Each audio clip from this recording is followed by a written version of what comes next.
सभी लोगों को जय हिंद। आज हम जानकारी देंगे यूनिफाइड पेंशन स्कीम।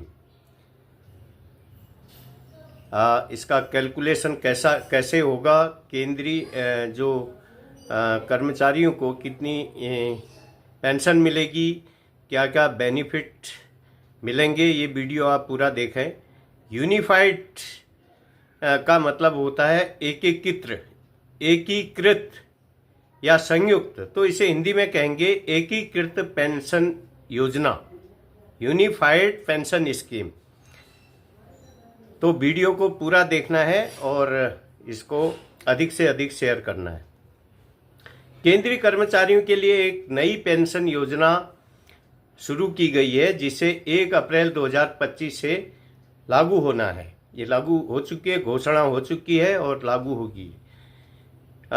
इस योजना का जो सरकार का उद्देश्य सरकारी कर्मचारी को सेवा की अवधि और अंतिम आहरित वेतन के आधार पर संतुलित सबको जायज हक दिलवाकर स्थिर सही पेंशन प्रदान करना है।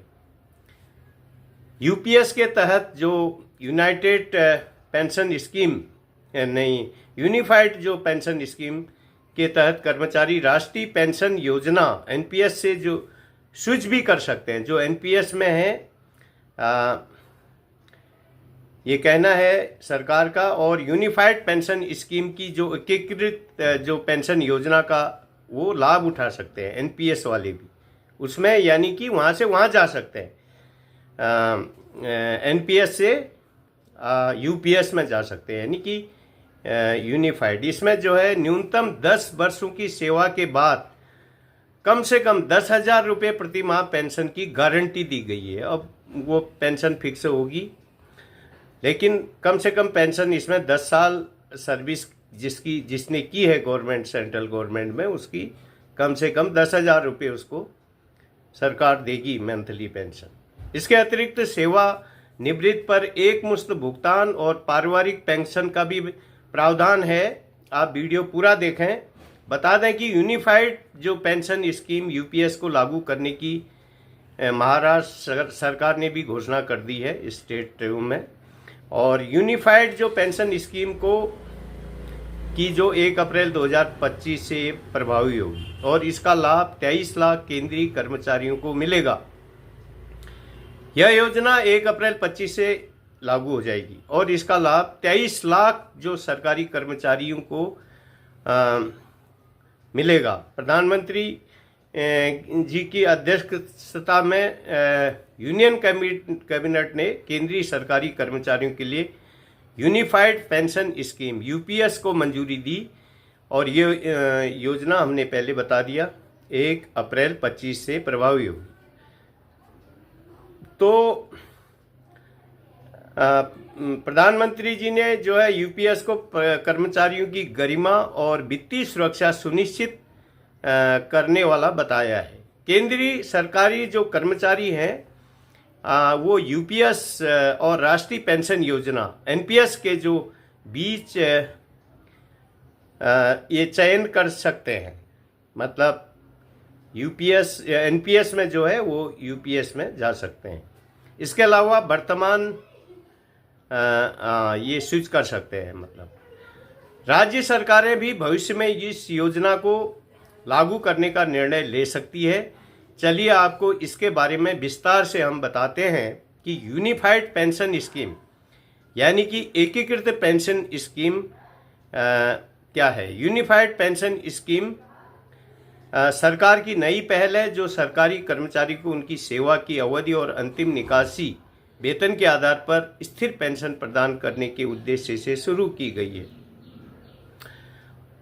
योजना के तहत सेवानिवृत्ति के समय एक बार में भुगतान के रूप में वेतन और महंगाई भत्ता जो है डीए जो 10% हर 6 महीने के लिए मिलेगा। ये उसके बाद फिर 6 महीने के बाद फिर अगली समीक्षा होगी। केंद्रीय सूचना और प्रसारण मंत्री जी ने बताया कि यूपीएस के जो 5 स्तंभ अगले साल अप्रैल में लागू होंगे।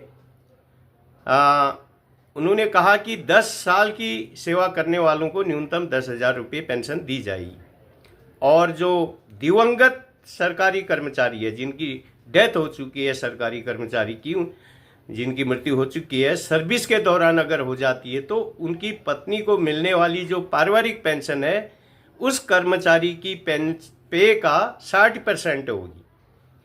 यानी कि अगर वो सरकारी नौकरी में है, अगर 50,000 तनख्वाह ले रहा है, तो 60% मतलब 30,000 उसकी फैमिली को पेंशन मिलेगी। इसका मतलब ये हुआ कि ये हुआ।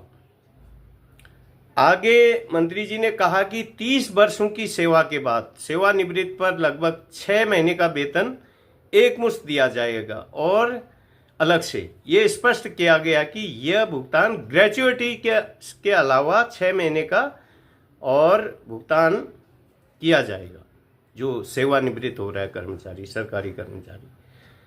और ये लागू तिथि 1 अप्रैल 25 है। सभी एनपीएस कर्मचारियों के लिए स्विच करने का इसमें विकल्प है, स्विच कर सकते हैं। मतलब अगर जो एनपीएस में है वो यूपीएस में जा सकते हैं। न्यूनतम हमने बता दिया 10,000 प्रति माह, 10 वर्षों की सेवा जिसने कर रखी है सरकारी केंद्रीय जो कर्मचारी ने, तो एक मुश्त उसको उसको जो है भुगतान के अलावा 10,000 रुपये उसको प्रति माह कम से कम पेंशन मिलेगी। पारिवारिक पेंशन, दिवंगत कर्मचारी की जो पेंशन 60% पत्नी के लिए, अगर पत्नी की मृत्यु होती तो पति को मिलेगी, अगर पति की मृत्यु होती तो अगर सेवा के दौरान, नौकरी के दौरान, तो पत्नी को मिलेगी। अच्छा, आगे ये कहने की राज्य सरकारों का विकल्प, राज्य सरकारें भी इसे लागू करने के लिए विकल्प रख सकते हैं। महाराष्ट्र जो है यूनाइटेड पेंशन स्कीम यानी कि यूपीएस को लागू करने वाला पहला राज्य बन गया है। यूपीएस का लाभ किसको मिलेगा? केंद्रीय सरकारी कर्मचारी, मुख्य रूप से केंद्रीय सरकारी कर्मचारियों के लिए बनाई गई है। इसमें वर्तमान जो कर्मचारी और नए नियुक्त कर्मचारी जो है शामिल होंगे।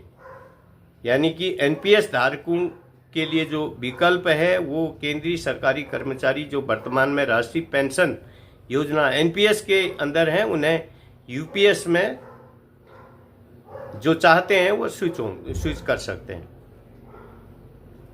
जो स्थानांतरित होना चाहते हैं। तो ये हमने पहले बता दिया कि 10 वर्षों की कम से कम इसमें नौकरी की होनी चाहिए, और लंबी सेवा अवधि, उच्च अंतिम वेतन से जो है ये अधिक मिलेगी। एकीकृत जो पेंशन एक नज़र अब यूपीएस के जो मुख्य पहलू क्या है। रिटायरमेंट के समय आपको सुपर एन्युएशन के साथ एक लमसम भुगतान मिलेगा। इसमें ग्रेच्युइटी के अलावा ये भुगतान मिलेगा। भुगतान आपके मासिक वेतन पे प्लस डीए का 1/10वां हिस्सा होगा, जो हर 6 महीने की पूरी सेवा के लिए मिलेगा। यह भुगतान सुनिश्चित पेंशन राशि को कम नहीं करेगा। यानी कि जो वर्तमान में जिसकी पेंशन है उसमें बढ़ोतरी होगी, कमी नहीं होगी। तो इसमें एनपीएस क्या था? एनपीएस क्या था? केंद्र सरकार ने 1 जनवरी 2004 से जो योगदान जो आधारित जो पेंशन प्रणाली थी, जिसे राष्ट्रीय पेंशन योजना या एनपीएस, नेशनल पेंशन स्कीम कहा जाता है, की शुरुआत की थी 2004 में। एनपीएस, इस योजना के तहत सरकारी कर्मचारी अपनी मासिक वेतन से पेंशन के लिए योगदान करता था, और उतना ही जितना वो योगदान करता था उतना ही सरकार योगदान करती थी। इन फंडों को पेंशन फंड मैनेजरों के माध्यम से निर्धारित निवेश योजनाओं में निवेश किया जाता था, चाहे वो कई फंड शेयर मार्केट में भी इसे निवेश किए जाते थे, और निवेश का जो प्रॉफिट होता था उसमें जो एनपीएस के अंदर आने वाले लोगों का बेनिफिट उसी हिसाब से तय किया जाता है। तो ये यूनिफाइड जो पेंशन स्कीम की अच्छी बात यह है जो अभी लागू हुई है, इसमें पुराने पेंशनर है उनकी पेंशन कम नहीं होगी और बढ़ेगी, लेकिन जिनकी पेंशन रिवीजन नहीं की गई है उनका कहना है जो पेंशनर्स का, उनकी पेंशन को पहले रिवीजन किया जाना चाहिए। जिनकी जो जैसे एक ही सर्विस है, जैसे नया है नए के बराबर पुराने की, सपोज एक ने 20 साल सर्विस की है तो नए की 20 साल वाले की कितनी पेंशन आ रही है उस हिसाब से पुराने की भी 20 साल वाले की पेंशन लाई जाए, उसके बाद इसको लागू किया जाए। तो ये पेंशनर्स एसोसिएशन के लोगों की ये राय दे रखी है।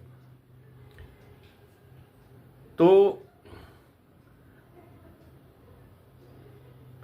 ये जो है